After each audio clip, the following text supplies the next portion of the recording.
আপনি জানেন কি স্ট্রোক রোগের ক্ষেত্রে ফিজিওথেরাপি চিকিৎসা খুবই গুরুত্বপূর্ণ। আমরা যদি স্ট্রোককে 3টা ফেজে ভাগ করে থাকি, acute phase, sub acute phase, chronic phase. 3টা ফেজে ফিজিওথেরাপিস্টের রোল 3 রকম হতে পারে। অ্যাকুইট ফেজ বলতে আমরা কি বুঝি? একজন রোগী যখন স্ট্রোক করবেন ওনার প্রাথমিক অবস্থাকে আমরা অ্যাকুইট ফেজ বলে থাকি।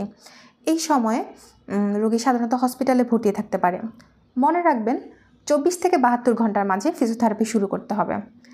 রোগী যদি হসপিটালে ভর্তি থাকে, ফিজিওথেরাপিস্ট ওনার কাছে যাবেন, ওনাকে অ্যাসেসমেন্ট করবেন। সেই অ্যাসেসমেন্টের ভিত্তিতে ওনার পজিশনিং করবেন। তারপর ওনার স্কিন যাতে ড্যামেজ না হয়ে যায়, হাত পা যাতে ফুলে না যায় এবং হাত যাতে ঝুলে না পড়ে, সেই ম্যানেজমেন্টটুকু করবেন। এরপর শুরু হয় sub acute phase. Sub acute phase বলতে আমরা কি বুঝি? রোগীর হসপিটাল ম্যানেজমেন্ট শেষ হয়ে যাওয়ার পরে উনি সাধারণত কোনো রিহ্যাবিলিটেশন সেন্টারে, ফিজিওথেরাপি সেন্টার কিংবা বাসায় শিফট হতে পারেন। তখন ফিজিওথেরাপিস্ট আবার ওনাকে অ্যাসেসমেন্ট করবেন, ওনার কোন পাশে কতটুকু এফেক্ট হয়েছে, ওনার মাসেল পাওয়ার গ্রেড কেমন, ব্যালেন্স গ্রেড কেমন, ওনার ওভারঅল কন্ডিশন কেমন, সেটার উপরে বেসিস করে ওনার রুম ডিজাইন করে দেওয়া। রুম ডিজাইন বলতে ওনার যেই পাশটা অ্যাফেক্টেড সাইট, সেই পাশে যাতে ওনার প্রয়োজনীয় জিনিসপত্র রেখে দেওয়া হয়, যাতে উনি স্বেচ্ছায় সেইগুলো নেওয়ার জন্য নিজে অ্যাক্টিভ হতে পারে। ওনার বেড থেকে ওয়াশরুমে যাওয়ার রাস্তা যেন কোনো বাধা না থাকে, সেইভাবে ট্রিটমেন্ট রুম ডিজাইনের গাইডলাইন তৈরি করে দেওয়া।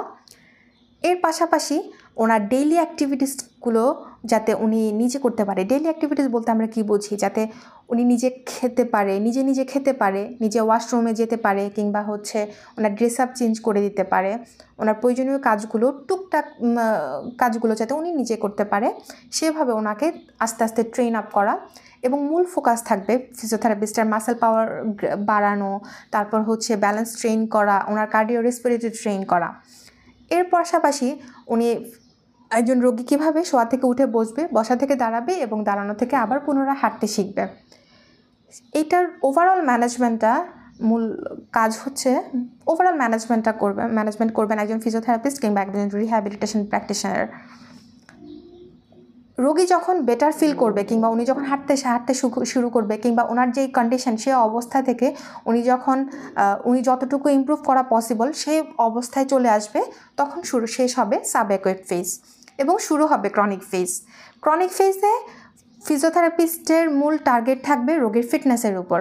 রোগীর ফিটনেস যাতে আরও ডেভেলপ করতে পারে, সেভাবে উনি ওনার ম্যানেজমেন্ট দিবেন।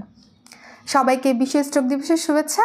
এবারে প্রতিপাদ্য বিষয় together we are greater than stroke. আমরা সবাই একসাথে স্ট্রোক প্রতিরোধ করার চেষ্টা করব। ধন্যবাদ সবাইকে। সবাই ভালো থাকবেন, সুস্থ থাকবেন। আল্লাহ হাফেজ।